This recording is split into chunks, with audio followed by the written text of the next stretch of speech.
child trafficking refers to the exploitation of girls and boys primarily for forced labor and exploitation. Children are particularly vulnerable to human trafficking for several reasons, including poverty, lack of access to education, humanitarian crises, or the lack of support networks. To help us unpack how our youth can be protected, we are joined by Gugu Shongwe-Xaba, who's the CEO of Save the Children South Africa. Gugu, thank you so much for your time and for joining us this evening. Quite a very sensitive and heart-wrenching topic. I mean, there seems to be a spike in human trafficking, with this now being allegedly a crime that surpasses the alleged trade of arms. How are we seeing such a spike currently in the country? What do you think is contributing to the spike in human trafficking and kidnapping, especially amongst young people? Good evening, Katla, and good evening to South Africa. Save the Children South Africa right now views the spike in the increase of child trafficking, child hijacking, or even the disappearance of children in one way or the other as one of the consequences of the inequality that we've been dealing with in the past 15 or more years, including the poverty. And you would agree with me that we've seen poverty growing, and also it changes in forms and shapes. We've got multi-sectoral poverty because people have lost jobs, or people have been, exposed to different forms of things that cause them not to have means to live. And then some people have resorted to crime, because when you look at all the reasons why children are disappearing, you find that it's because people want to fetch a ransom, people want to make muthi, people also want to sell children to people that are buying children for prostitution and labor, as you mentioned. So this actually tells us that people are using the wrong means to solve their problems because of the inequality and poverty. Thank you. I mean, speaking on the point of selling children, the numbers that we have currently in terms of children that are missing between 1995 and 2023 is that over 2,000 females and just a little over 1,500 boys have gone missing. Where are these children been taken to, especially if we speak in the context of them being sold? What markets are contributing to this being a lucrative business? What we've seen is that, firstly, South Africa is a country of transit where children are being crossed over from other countries out into the port areas like Mozambique and being taken out of the continent at times. And then we also find that because of labor in some African countries, we know that the cocoa farms up in the eastern part of Africa are also using children for labor. So you do find some children being moved to those places. But if you look at the percentages of children that are going out, you may even estimate at around 30%.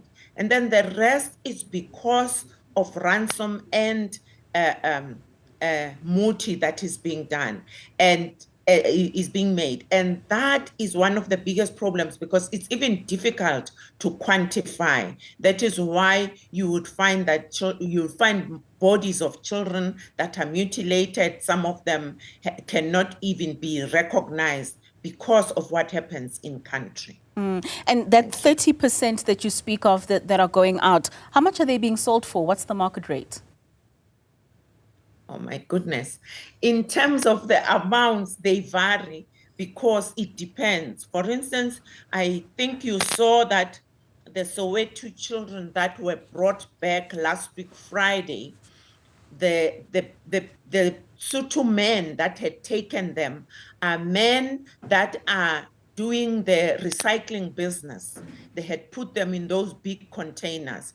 And when you look at that kind of a seller, already you will not imagine more than 10,000, simply because this is a person who's doing manual labor. So the price has not been fixated. We are not aware of the exact price, but it depends on the seller. You do have high collar sellers and you've got low collar sellers. The other one that I forgot to mention is sexual crime, pornography. That also is another exit where children are taken to, and they're firstly used for pornography.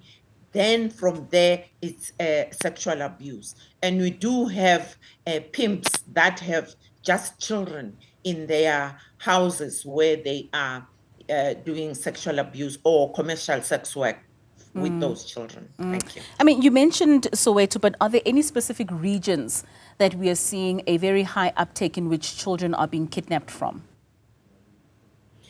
The highest regions are areas where there is congestion of homes.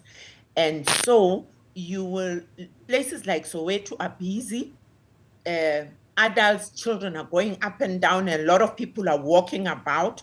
So as long as we've got informal settlements that are busy, and there's a lot of traffic that is moving about, and you'll find that people are not paying attention to what is happening in the traffic.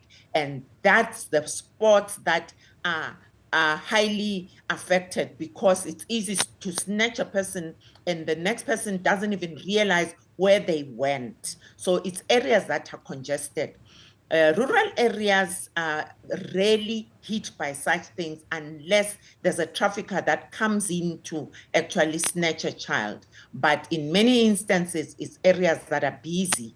And when children are coming back from school, and you'll find that there's a child that is kind of in a lonely area, it will be easy to pick them up. That's basically the trend. And how many of these cases do we see children being returned to their families and returned to their homes? Is the use of technology and social media assisting in finding some of these children and making their way back to where they're supposed to be? Katlaho, I don't want to lie, there are very few. More so, as soon as we lose 24 hours to 48 hours with a child missing, the chances of getting the child have gone down. And so we do not have good data in terms of children that are coming back such that we could even put it into percentages. It becomes very rare to see a case like the two we saw last week in Soweto. And that's very disheartening, because if we're not finding the children, it also means we're not finding the perpetrators. I mean, how much are we seeing in terms of convictions and arrests of people that are committing these crimes? It's very low. It's almost close to zero, because even the Soweto two children, the children mentioned the kind of people who had taken them, but those people have not been found. So finding those people is very rare.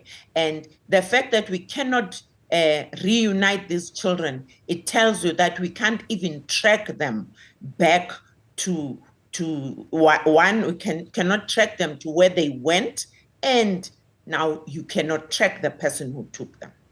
So the work of Save the Children South Africa with regards to this, how much of an intervention are you getting from government, from the private sector, in holding hands and ensuring that these abductions are lowered? Save the Children is basically saying it's very important to work from the community to be able to deal with this problem. And Save the Children is saying community leaders, families, the community policing forums, and the very police, your South African Police Service, need to work together. One, to identify these areas that are highly affected and make sure that they amend. And we are working with parents to educate them that yes, we used to send our children to shops and they would come back. But now with the crime that we are facing, Save the Children is saying we need to raise our children in a different way. It means we cannot send a child to a shop alone. Whether you think the child is clever enough or is fast enough to run, please do not send a child to a shop alone. Do not allow a child to be out of your sight. Unfortunately, we have to say 5 minutes is even too much. And so it puts a burden on the parent and the caregiver, but that is the best solution we have right now. Yes, communities will come together to deal with the crime. One, to identify the hotspot areas, to make sure that they amend with police, to be alert in terms of people that are coming into the community that are not known, but we need parents to lead the process, communities to lead the process. And then let's also understand the patterns of people that are in our communities. 1 minute this person is available and 1 minute they have disappeared. They are back, they have lots of money, but no one knows what is the source of the money. All those are patterns that need to be studied so that we can be able to deal with some of the perpetrators that are right inside our communities. So it's more communities. Government has created a system of policing, a system of collaborating within a community. Local government is available to create safe spaces and to also provide resources if our community policing forums need resources so that we can be able to reduce the crime.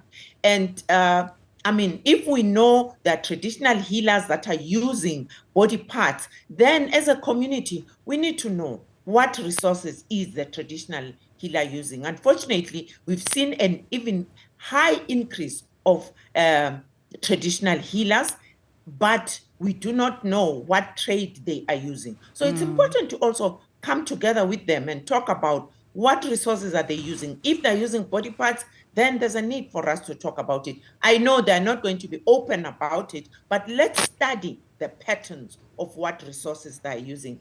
If communities can stand up, lead the change they want to see, we will be able to at least reduce the level of children that are missing. Most certainly. Gugu, thank you so much for your time this evening. A very difficult time for parents to be raising their children in, especially in how restricted they need to be in order to ensure their safety. That was Gugu Shongwe-Xaba, the CEO of Save the Children's